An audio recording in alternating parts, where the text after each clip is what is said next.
ক্ষমা চাওয়া লাগবে, ক্ষমা চাওয়া লাগবে, ক্ষমা চাওয়া লাগবে। এখানে আমি কি কোনো দলের নাম বলেছিলাম, কাউকে গালি দিয়েছিলাম?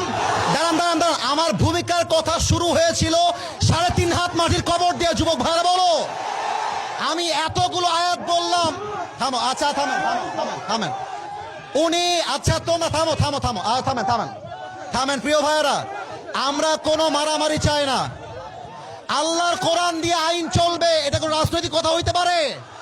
এটা মুসলমানদের কলিজার দাবি। আগামী সংসদ চলবে কোরআন দিয়ে। যে বেড়াবাদর পেট্রোল একটাও থাকবে না। যুবক ভাইয়েরা আমার, আপনারা বুঝবেন আপনাদের এলাকায় এটা। আমি কিছু বলবো না আজকে। তোমরা আমার সঙ্গে থাকবা তো ইনশাআল্লাহ? তোমরা আমার পক্ষে আছো তো ইনশাআল্লাহ? আবার দেখা হবে না সুন্নাল্লাহ ওয়া তাওয়াক্কালু ওয়াশিল মুমিনিন। ইনশাআল্লাহ দেখা হবে ইনশাআল্লাহ।